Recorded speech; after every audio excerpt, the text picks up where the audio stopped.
하나님의 말씀 마태복음 1장 18절부터 25절입니다.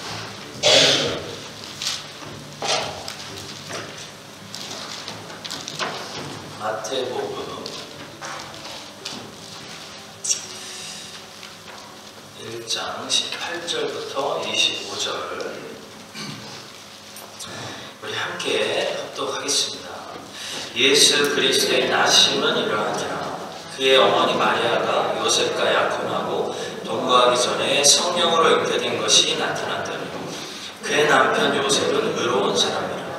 그를 드러내지 아니하고 가만히 끊고자 하여 이 일을 생각할 때 주의 사자가 현몽하여 이르되 다윗의 자손 요셉아 내 아내 마리아 데려오기를 무서워하지 말라. 그에게 잉태된 자는 성령으로 된 것이라.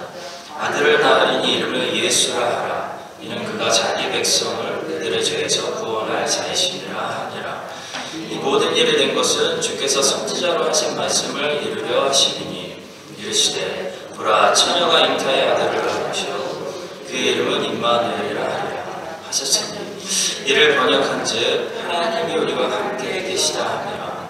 요셉이 잠에서 깨어 일어나 주의 사자의 분부대로 행하여 그의 아들을 데려왔으나 아들을 낳기까지 동침하지 아니하더니 나음의 이름을 예수라 하니라.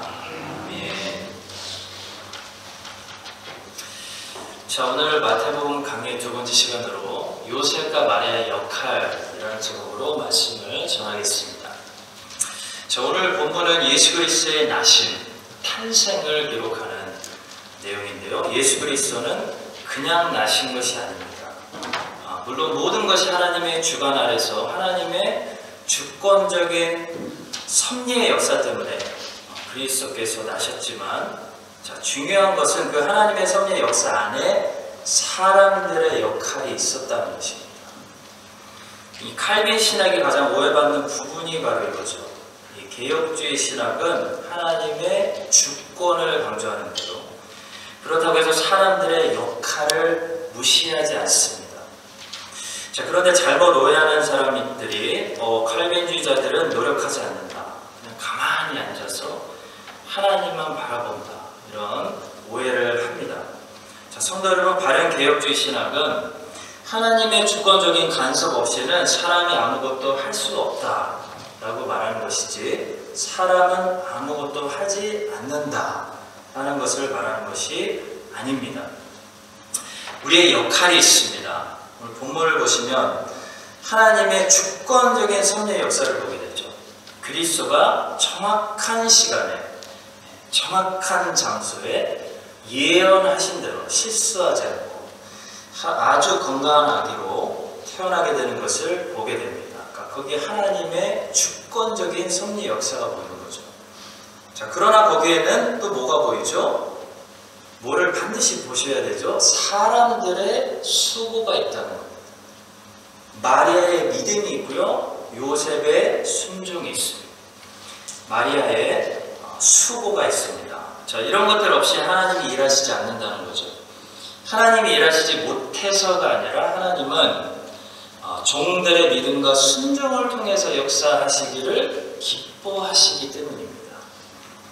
자, 따라서 오늘은 예수 그리스도의 탄생 이 본문 속에서 특별히 요셉과 마리아의 역할이 무엇이었는지 우리가 살피면서 오늘 우리의 역사 가운데도 하나님께서 역사를 만들어 가실 때, 주권적으로 만들어 가실 때 우리 믿는 성도들의 역할은 무엇인지, 자, 우리가 무엇을 드려야 하는지 몇 가지만 살펴보도록 하겠습니다. 자, 먼저 첫 번째로 본문에 요셉이 의로운 사람이다 라고 말씀하는데요. 여기서 의롭다는 것은 행위의 완벽함이 아니라 생명을 소중히 여기는 긍휼함을 말합니다. 자, 하나님의 역할이 있고 우리의 역할이 있는데 우리의 역할을 첫 번째로 뭐라고요? 생명을 소중히 여기는 사람들이 되어야 됩니다. 19절 말씀이죠. 그의 남편 요셉은 의로운 사람이라. 그를 드러내지 아니하고 가만히 끊고자 하여 했습니다. 자, 여러분 요셉은 의로운 사람이었기 때문에 그 뒤에 뭔가를 했다는 거죠. 의로운 사람이다 선포해놓고 뭔가를 했습니다. 어떤 일을 했죠? 마리아의 생명을 살리는 일을 했습니다. 요셉은 정의를 외치면서 사람을 죽이는 사람이 아니었다는 거죠. 율법주의적인 사람들은 항상 정의를 추구한다는 미명 아래 사람들을 살리는 것이 아니라 사람들을 죽이려고 합니다. 온 천하보다 귀한 생명을 전혀 긍휼히 여기지 않기 때문입니다. 안 싫어하면 다행이죠. 자, 물론 정의, 진리, 옳음 당연히 중요합니다. 그러나 성경은 천하보다 귀한 것을 한 생명이다, 생명이다라고 말씀합니다. 예수님이 이 땅에 오신 목적은 진리가 무엇인지를 가르쳐주는 목적도 있었지만 예수님이 이 땅에 오신 더 궁극적인 목적은 생명을 주시기 위함이었습니다. 요한복음 10장 10절입니다. 내가 온 것은 양으로 생명을 얻게 하고 더 풍성히 얻게 하려는 것이야. 생명부터 주셔야 진리를 알지. 생명이 없으면 아무것도 모르는. 자, 옳고 그름을 따지는 것도 당연히 중요하지만 옳고 그름을 따지는 과정 속에서 우리가 생명을 살리고 있는가? 아니면 죽이려는 목적으로 이것을 따지고 있는가? 점검해 봐야 한다는 거죠. 자, 바리새인들은 옳고 그름을 따지기를 좋아하는 사람들이었습니다. 근데 그 옳고 그름을 따지는 동기가 매우 불순했습니다. 그들은 자기의 의를 자랑하고 다른 사람들을 정죄하려고 옳고 그름을 따졌습니다. 그들은 간음 중에 잡힌 여인을 끌고 와서 간음이 틀렸기 때문에 그 여인을 돌로 쳐서 죽이려고 했습니다. 자, 물론 성도 여러분, 간음이 틀렸습니다. 자, 그러나 바리새인들은 사실 여기서 진리를 사랑하고 있었기 때문에가 아니라 자기 의를 사랑하고 있었기 때문에 이 여자를 죽이려고 하는 거죠. 자기 의를 드러내고 싶기 때문에 틀린 사람들을 공개 처형하려고 한 것입니다. 동기가 잘못된 거죠. 자, 우리는 어떻죠? 우리가 옳고 틀린 것을 가려야 됩니다. 너무나 중요하죠. 근데 옳고 틀린 것을 가리는 우리의 동기가 과연 진리를 향한 사랑 때문인가? 아니면 내 의를 사랑하기 때문인가? 상대적으로 잘못한 사람들을 정죄하려고 하는 것인가? 확인해야 된다는 겁니다. 다른 사람들을 미워해서 다른 사람들의 잘못을 지적하는 것은 하나님 보시기에 아무리 옳은 소리를 해도 정죄가 됩니다. 정죄 불가합니다. 그런 사람들은 자기가 남들을 판단한 그 기준으로 자기도 하나님 앞에 그대로 판단받게 됩니다. 자, 저 사람이 간음하는 사람이라 판단했는데 문제는 나도 간음하는 사람이라는 거죠. 그래서 주님이 간음하는 여인을 돌로 치라는 사람들에게 뭐라고 하셨죠? 죄 없는 자가 먼저 돌로 치라 라고 말씀하셨습니다. 그들의 동기가 불순하기 때문에 정죄를 하고 있었기 때문에 진리를 사랑한 것이 아니라 정죄하고 있었기 때문에 너희들도 똑같다 라고 말씀하신 겁니다. 자, 여러분, 동기가 중요합니다. 옳은 소리를 해야 되는데요, 옳은 소리를 해도 다른 사람들을 죽이려는 동기를 가지고 지적을 하면 그 옳은 소리로 나도 하나님 앞에 심판받게 됩니다. 자, 그래서 이 틀린 세상 속에서 우리가 살아가면서 이 옳음을 지키려면 우리는 바른 동기를 가지고 있어야 됩니다. 그래야 진리도 지킬 수 있고 생명도 구원할 수 있습니다. 생명 구원하자고 진리를 지키는 겁니다. 그것이 주님이 우리에게 보여주시는 모습이죠. 자, 바리새인들은 간음이 잘못됐다 미명 아래 한 생명을 죽이려고 했는데 주님은 어떻게 하셨죠? 진리도 지키셨고 생명도 살리셨습니다. 주님은 여인의 생명을 살리셨고 그 여인에게 다시는 죄를 짓지 말라 라는 말씀으로 간음이 잘못된 것을 드러내셨습니다. 자, 우리도 이렇게 해야 된다는 거죠. 여러분, 죄를 그냥 덮어주자는 것이 절대로 아닙니다. 잘못된 것이 분명히 있는데 그냥 못 본 채 가려주자, 넘어가자는 것이 아니죠. 그렇게 하면 사탄이 계속 거기서 역사합니다. 우리도 하나님께 잘못을 그냥 놔둔 것에 대해서 분명히 책망을 받게 됩니다.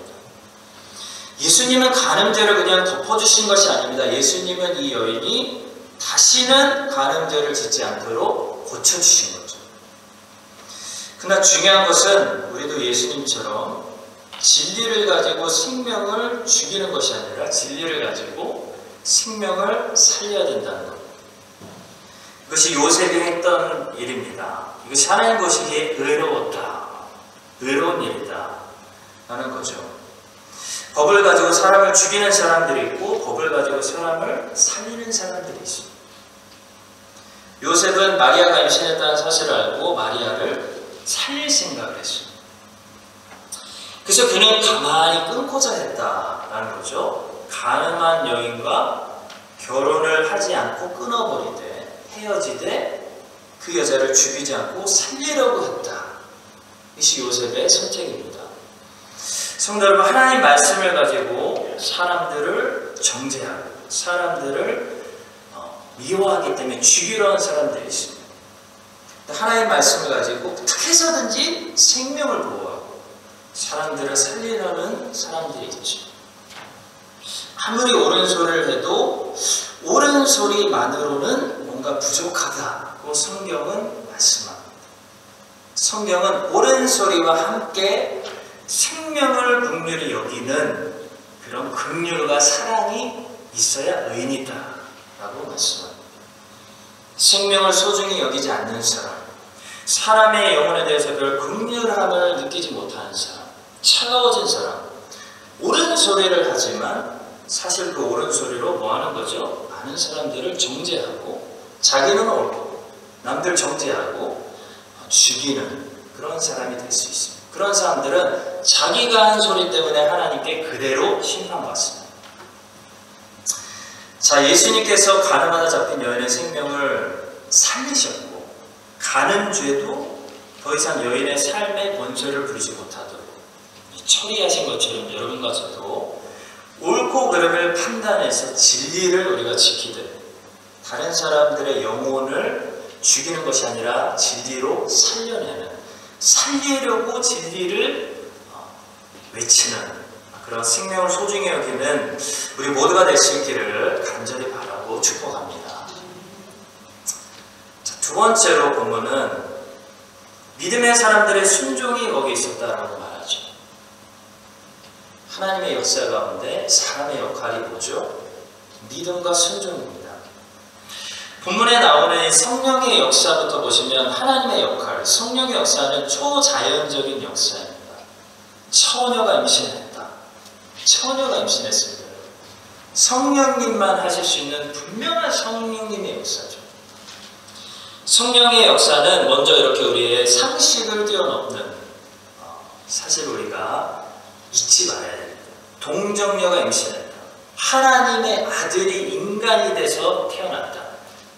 상식, 계산으로 생각할 수 없는 이해 불가한 일들이죠. 성령의 역사는 우리의 상식과 계산으로 가둘 수가 없습니다. 자, 그래서 우리는 성령께서 역사하시도록 여백을 드려야 됩니다. 나의 완벽주의를 가지고 정확하게 계산했어요. 하나님 이 계산대로만 역사하셔야 됩니다.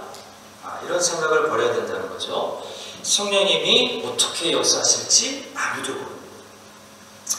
자, 여러분, 인간이 할 수 있는 이 최선의 생각은 한계가 있습니다. 아무리 최고의 시나리오를 써보려고 해도 그게 한계라는 거죠. 아브라함과 사라가 늙었을 때요, 그들의 머리로 짜낼 수 있는 자녀를 얻는 최선의 방법은 여종을 통해서 아들을 낳는 겁니다. 인간의 상식으로 폐경이 온 사라가 아이를 낳을 수 없는 거죠. 그래서 생각한 최선의 방법이 여종을 통해 아이를 낳는 것입니다. 인간의 최선의 아이디어. 그게 이스마엘이죠. 여러분, 우리는 자주 이스마엘을 낳고 이스마엘로 만족하려고 하고 하나님께 자꾸 이스마엘의 축복을 달라고 기도하는 거죠. 아브라함처럼. 근데 이스마엘도 귀한 아들이지만 하나님의 약속의 역사는 이삭을 통해서 일어납니다. 우리는 우리가 최선을 알고 있다고 생각하는데요, 성령님이 역사해 버리시면 우리의 최선을 언제나 뛰어넘는 최선의 역사가 일어나게 됩니다. 성령이 역사하시니까 이미 끝난 사라의 몸속에 이삭이라는 아기가 잉태됩니다. 기적이죠. 불가능합니다. 성령님의 역사입니다. 동정녀의 몸에 성령께서 역사하십니다. 그랬더니 거기 하나님의 아들이 잉태되어 버립니다. 말도 안 되는 거죠. 성령의 역사는 이렇게 우리의 상식을 뛰어넘기 때문에 하나님의 종들이 순종할 때 뭐가 요구되어지냐면 믿음이 요구되어집니다. 믿음. 반드시 믿음이 필요하다는 거죠. 하나님을 신뢰하지 않으면 순종할 수가 없습니다. 상식을 뛰어넘기 때문에. 말이 안 되기 때문에. 여러분, 순종은 그래서 이해가 만들어내는 결과가 아니라 믿음이 만들어내는 결과입니다. 언제나 그렇습니다. 오늘 본문에도 보시면 성령께서 말도 안 되는 초자연적인 역사를 일으키실 때 하나님께서 하나님의 종들에게 요구하시는 것이 있죠. 순종을 요구합니다. 순종. 요셉에게 마리아를 버리지 말고 데리고 와서 살아. 순종을 요구하십니다. 엄청난 순종을 요구하시는 거죠. 생각해 보십시오. 여러분, 요셉이 이 명령을 순종하려면 절대로 이해가 필요한 것이 아닙니다. 뭐가 필요하죠? 믿음이 필요합니다. 신뢰가 필요합니다. 하나님을 그냥 믿어야 됩니다. 자, 누가복음으로 가보시면 마리아도 마찬가지죠. 천사가 나타나서 하나님의 말씀을 선포해버립니다. 넌 임신할 거다. 아들을 낳을 거다. 남자도 모르는 그리고 그 아들이 하나님의 아들이다. 선포해버립니다. 그럼 황당한 소리를 들은 마리아가 어떻게 반응하죠? 순종이 있습니다. 순종. 누가복음 1장 38절 마리아가 이르되 주의 여종이오니 말씀대로 내게 이루어지리라 하매 천사가 떠나가니라. 한마디로 나는 하나님의 것이니까 하나님 뜻대로 내게 행하십시오. 순종입니다. 순종. 자, 마리아의 이 순종이 어디서 나왔죠? 어디서 나왔을까요? 믿음에서 나왔다고 45절에서 말씀합니다. 주께서 하신 말씀이 반드시 이루어지리라고 믿은 그 여자에게 복이 있도다.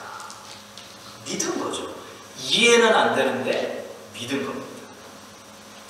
성도 여러분, 성령님께서는 오늘도 우리 가운데 우리의 노력으로 안 되는 그런 일들, 이 답이 없는 코로나, 모든 일들, 경제부터 모든 게 답이 없습니다. 이런 일들을 하늘의 권능으로 뭔가 도와주시기를 원하신다고 믿습니다. 자, 그런데 우리에게 요구하시는 것이 있다는 거죠. 우리의 역할이 있다는 겁니다. 믿음과 순종을 드려야 된다는 거죠. 성령님께서 분명히 주권적으로 일하시는데 요셉과 마리아가 믿음과 순종을 드려야 했던 것처럼 우리도 믿음과 순종을 바쳐야 된다는 겁니다. 우리가 믿음과 순종 바치지 않으면 성령님께서 일하지 못해서가 아니라 우리 없어도 일하실 수 있지만 하나님이 사랑하시는 자녀들의 믿음과 순종을 통해 하나님이 일하시기를 기뻐하시기 때문입니다. 우리에게 복인 거라는 거죠. 성도 여러분, 지금 뉴질랜드 상황 별로 좋지 않고요. 우리 교회도 오랜 시간 동안 메마른 광야의 길을 걸어가고 있습니다. 근데 하나님께서는 놀라운 계획을 가지고 계십니다. 이해는 안 가지만, 뭔지 모르지만 하나님 우리와 동행하시고 계획을 가지고 인도하고 계시는 줄 믿으시기 바랍니다. 성령께서 우리의 이해를 초월하는 방법으로 우리를 인도하시고 하나님이 원하신 하나님의 사역의 역사를 만들어 가실 줄로 믿습니다. 근데 그 와중에 여러분들에게 요구하시는 것이 있어요.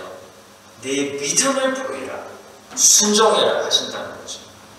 우리를 사랑하시기 때문에, 우리를 막 노예처럼 다루시는 게 아니라 사랑하시기 때문에, 우리가 택한 자녀들이기 때문에 내 믿음과 순종을 통해서 일하기 원하노라 말씀하신다는 겁니다.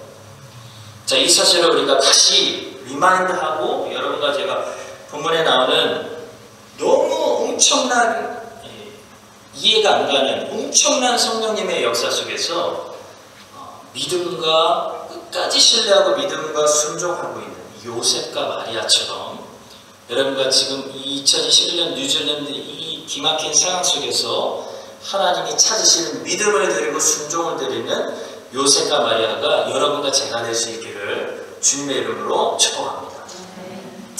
자, 세 번째로 하나님은 순종하는 사람들에게 하나님의 뜻과 계획을 알려주십니다. 놀라운 배려하심이죠. 계속 말씀하시고 계속 인도하시고 지시하신다는 겁니다. 하나님 이 다음엔 어떻게 해야 돼요? 가르쳐 주신다는 겁니다. 자, 물론 여러분 다 알려주시는 것은 아닙니다. 보세요. 다 말씀하시지 않습니다. 왜냐하면 말씀하셔도 감당이 안 되죠. 다 이해할 수 없어요. 하나님의 생각은 높다. 성경이 딱 잘라서 얘기해요. 하나님의 생각은 인간의 생각보다 높기 때문에 말씀해줘도 몰라요. 그래서 안 가르쳐주는 거지 약 올리려고 안 가르쳐주는 게 아닙니다. 자, 하나님은 어떻게 가르쳐주시냐면 필요한 만큼 알려주세요. 일용할 양식처럼 오늘 내가 뭘 해야 되는지, 적어도 여러분과 확실한 건 뭐냐면 2021년에 뭐 해야 되는지는 알아요. 그렇죠? 내년 적어도 내년 초까지는 뭐 해야 되는지 알잖아요. 자, 하나님은 지금 천사를 보내서 요셉에게 이 다음에 뭘 해야 되는지, 그 다음에는 어디로 가야 되는지, 참 다행히도 하나님의 뜻과 계획을 계속 지시해 주고 계십니다. 자, 한마디로 요셉은 하나님의 인도하심을 받고 있다는 겁니다. 자, 요셉에게는 근데 꿈을 통해 하시죠. 천사를 통해. 꿈을 통해, 천사를 통해 특별한 방법으로 하나님의 뜻과 계획을 알리시는데요. 오늘날 하나님의 자녀들인 우리에게는 일반적인 방법이 뭐냐면 완성된 계신 성경으로, 성경의 말씀으로 길을 알려주신다는 겁니다. 물론 하나님은 가끔 초자연적인 방법으로 하실 수도 있는데요. 일반적인 방법으로는 성경으로, 더 확실한 방법으로 가르쳐 주신다는 거죠. 근데 어떤 사람들은 묻습니다. 성경을 아무리 봐도 목사님, 하나님이 내 이름이 거기 있는 것도 아니고 내가 어떤 대학을 가야 되는지, 어떤 직업을 구해야 되는지, 누가 결혼해야 되는지 안 가르쳐 주시던데요 라고 말하는 사람들이 있습니다. 자, 여러분, 성경에서 어떻게 하나님의 지시를 받아야 되냐면 성경에는 모든 세대, 모든 사람들에게 적용이 가능한 하나님의 보편적인 뜻이 계시되어 있습니다. 그러니까 하나님의 말씀이 진리라는 것은 2000년 전에 옳았던 말씀이 오늘도 옳다는 거죠. 베드로에게 적용되었던 말씀이 오늘 내 인생에도 똑같이 적용된다는 겁니다. 자, 따라서 성경을 통해 우리가 알 수 있는 것은 하나님의 모든 세대, 모든 하나님의 자녀들에게 원하시는 하나님의 보편적인 뜻을 알게 된다는 겁니다. 그래서 성경을 많이 묵상하고 매일 읽고 묵상하는 사람은 뭘 알게 되냐면 하나님의 모든 자녀들을 향한 보편적인 뜻, 계획을 쇠뇌처럼 알고 있는 거죠. 항상 하나님이 기뻐하시는 거, 하나님 기뻐하시지 않는 거, 이걸 알게 된다는 겁니다. 자, 그 하나님의 뜻과 계획을 알기 때문에 내가 왜 대학을 가야 되는지, 어떤 직업을 마땅히 구해야 되는지, 어떤 목적 때문에 결혼을 해야 되고 파트너를 찾을 때 어떤 기준을 가지고 찾아야 되는지 이미 하나님의 뜻을 구별한다는 거죠.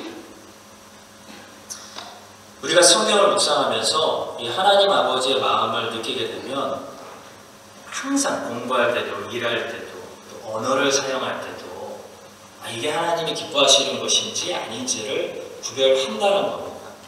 성령 하나님께서 함께 하시고 말씀을 생각나게 하시고 깨닫게 해주시기 때문에 알게 됩니다. 자, 나를 향한 하나님의 그래서 구체적인 계획, 나 배수일을 향한, 예를 들어 구체적인 계획은 반드시 성경에 나와 있는 이 보편적인 하나님의 뜻 안에서 찾을 수 있습니다. 그 뜻 밖에서 찾는다는 것은 잘못됐다는 거죠. 다른 말로 하면 나를 인도하시는 하나님의 뜻이 법을 어긴다든지 거짓과 타협하게 한다든지 다른 사람에게 고통을 준다든지 그런 길로 인간다면 그것이 절대로 나를 향한 하나님의 계획일 수가 없다는 겁니다. 왜냐하면 그런 것들은 하나님의 보편적인 뜻이 아니기 때문입니다. 하나님은 거짓말 하시지도 않고 한 입으로 다른 말씀 하시지 않기 때문입니다.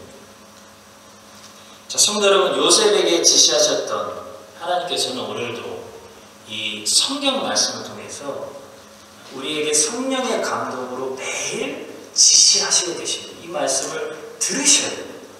들으시려면 매일 말씀을 묵상하셔야 됩니다. 근데 이 하나님의 인도하심을 잘 들으려면 반드시 우리가 해야 될 몫이 있는데요. 순종입니다. 굉장히 중요합니다. 하나님이 요셉에게 왜 계속 천사를 통해서 지시할 수 있냐면 요셉이 순종하려고 했기 때문입니다. 여러분, 우리가 만약에 결혼도 내 마음대로 하고 공부도 내 욕심대로 하고 직업도 내 정욕대로 따라가려고 이미 마음 먹고 있으면 아무리 성경을 읽어야 되니까 성경을 읽고 하나님의 뜻을 하려도 하나님의 뜻이 밝혀지지가 않는 겁니다. 왜냐하면 순종할 뜻이 이미 없으니까. 하나님께서는 순종하는 사람들에게 순종하라고 하나님의 뜻을 밝혀주십니다. 하나님의 보편적 뜻이 성경에 다 기록되어 있는데도 불순종하려는 마음을 우리가 품고 있으면요, 영적인 눈이 어두워지고 영적인 귀가 닫혀서 봐도 알지 못하는, 아닌 것 같고 이건 것 같고 저건 것 같고 들어도 깨닫지 못하는 거죠. 컨퓨즈 하는 겁니다. 왜냐하면 순종하려는 마음이 없기 때문에. 많은 사람들의 경우에 나를 인도하시는 구체적인 하나님의 뜻을 성경을 열심히 보는데도 깨닫지 못하는 것은요, 순종하려는 태도가 없기 때문입니다. 말씀이 없기 때문도 아니고 하나님의 명확한 뜻이 없기 때문도 아니고 이미 하나님의 명확한 뜻은 있는데 순종하려는 뜻이 내게 없기 때문입니다. 하나님의 뜻대로 살려고 하지 않고 여전히 정욕대로 살려고 하니까 그 정욕 가운데서 하나님의 뜻을 찾으려고 하니까 못 찾는 거죠. 자, 성도 여러분, 요셉을 보십시오. 요셉은 지시를 받고 있습니다. 왜냐하면 무슨 지시를 내려도 이 사람은 순종하려는 뜻을 가지고 있습니다. 순종하는 사람에게 하나님께서 구체적으로 성경을 통해 지시하시고 말씀하시고 하나님의 계획과 비전을 보여주신다는 사실을 믿으시기 바랍니다. 자기의 소명을 아주 구체적으로 깨달은 사람들이 있습니다. 나이도 젊은데 자기 소명 구체적으로 깨닫고 자기가 정확히 뭘 해야 되는지 하나님께 확실히 받는 사람들이 있다고요. 그렇죠? 자, 그런 사람들 공통점이 있어요. 여러분 자세히 보시면 하나님께서 뭘 시키셔도 무슨 말씀하셔도 하나님의 뜻대로 순종하려는 태도가 있는 겁니다. 그러니까 하나님의 뜻을 명확하게 깨닫는 거죠. 더 구체적으로 아는 겁니다. 자, 여러분과 제가 요셉과 같이 아버지의 하나님의 뜻대로 살겠습니다 라는 이 순종의 태도가 있을 때 지금보다 더 구체적으로 명확하게 말씀을 통해 매일 내가 무엇을 해야 되는지 어디로 가야 되는지 나를 향한 하나님의 뜻과 계획은 무엇인지 날마다 더 인도함을 받는 여러분들 다 되시기를 주님의 이름으로 간절히 축복합니다. 마지막 네 번째인데요, 요셉과 마리아의 순종에 주목할 것이 있습니다. 바로 그들의 순종은 즉각적인 순종이었습니다. 즉각적인 순종. 요셉도 그랬고 마리아도 그랬고. 여러분, 즉시 순종이 가능하다는 것은 첫 번째로 계산하지 않는다라는 거죠. 인간적으로 생각하지 않는다라는 것을 말합니다. 그러니까 믿음으로 순종하는 거지 계산, 이해 때문에 순종하는 것이 아닙니다. 계산하지 않는다는 것은요, 손해를 두려워하지 않는다는 것을 말합니다. 자, 어떤 사람들이 계산하냐면, 왜 계산하냐면 손해볼까봐 계산합니다. 자세히 생각해 보십시오. 우리가 언제 계산하죠? 이 말씀을 순종하면, 이 명령 내가 순종하면 얼마나 내가 손해보는지 알고 싶어서 계산하죠. 자, 계산한다는 얘기는 순종을 그래서 지체한다는 것을 말합니다. 하나님께서 짐 싸서 떠나 했는데 당장 떠나지 못하는 사람은 계산하고 있는 겁니다. 따져보고 있는 거죠, 앞뒤를. 자, 왜 따지죠? 얼마나 손해날까? 얼마나 손해날까 따지는 겁니다. 자, 근데 즉시 떠난 사람들의 공통점이 있습니다. 아브라함처럼 손해볼 것을 두려워하지 않습니다. 감수해버립니다. 여러분, 즉시 움직이면 즉시 순종한다고 손해가 없다는 것이 아닙니다. 즉시 움직이면 손해 많이 납니다. 즉시 급하게 떠날수록 경제적으로 많이 손해납니다. 자동차도 그렇죠. 자동차 팔아야 되는데 많이 알아봐야 좋은 가격에 팔 수 있죠. 즉시 떠나는 사람은 손해봐도 그냥 정리해버립니다. 그 사람 뭘 보고 있는 거죠? 왜 그러는 거죠? 이런 사람들의 공통점이 있는데요. 이런 사람들의 그 관심은 그 몇 푼 손에 있지 않다는 겁니다. 관심이 거기 없습니다. 자, 하나님께 그런 명령을 받은 사람들, 아브라함아 너는 갈대아 땅을 떠나서 내가 내게 보여줄 땅으로 가라. 그 비전 받은 사람, 그 꿈꾸는 사람, 그런 사람들은 눈앞에 그 손실이 아니라 큰 것을 바라본다는 거죠. 하나님의 약속을 보는 겁니다. 하나님의 비전을 보는 겁니다. 여러분, 비전이 뭡니까? 비전. 눈앞에 있는 손실을 뛰어넘어서 멀리 있는 큰 픽처를 보는 거죠. 비전을 가진 사람의 특징입니다. 하나님이 약속해 주시는 이 눈앞의 현실을, 손실을 갚아주시고도 채워주시는 하나님의 약속을 바라보기 때문에 아브라함은 즉시 떠나는 겁니다. 가치가 있다. 떠날 가치가 있다. 손해볼 가치가 있다. 갈대아 우르 땅을 버릴 가치가 있다라는 거죠. 믿음입니다. 그래서 믿음의 사람들은 바보가 아닙니다. 자, 요셉과 마리아도 마찬가지입니다. 그들이 하나님의 명령을 받고 얼마나 경제적으로 손해를 봤을까요? 갑자기 애굽으로 이민을 가야 했습니다.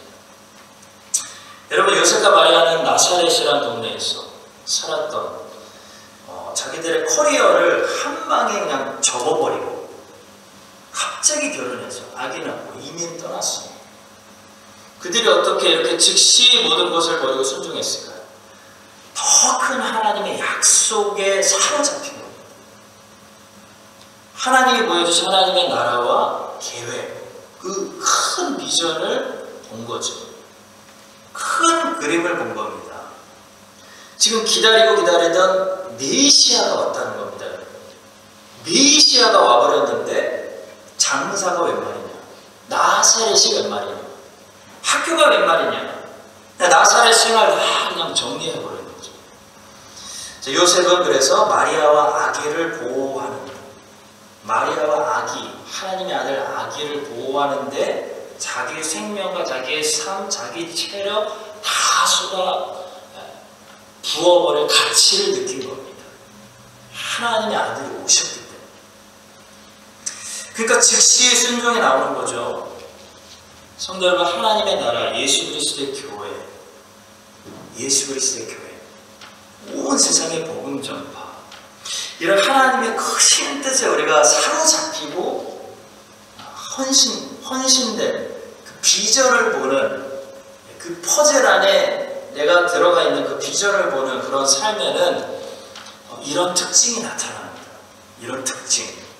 바로 하나님의 명령이 떨어졌을 때 즉각적으로 순종한다는 거죠. 눈앞에 그 손실, 그거 별거 아니라는 겁니다. 계산하지 않습니다. 그 손에 감수할 준비 얼마든지 되어 있습니다. 큰 하나님이 주시는 약속을 보게 됩니다. 사랑하는 성도 여러분, 오늘 요셉과 마리아의 이 강한 믿음, 이 그냥 순종이 아니라 완전한 순종. 우리보다 훨씬 더 가난하고 똑똑하지도 않고 열악한 환경에 살았던 이 두 청년들이 갑자기 본문에 등장해서 우리를 믿음을 너무나 도전합니다. 저는 너무나 도전받았어요.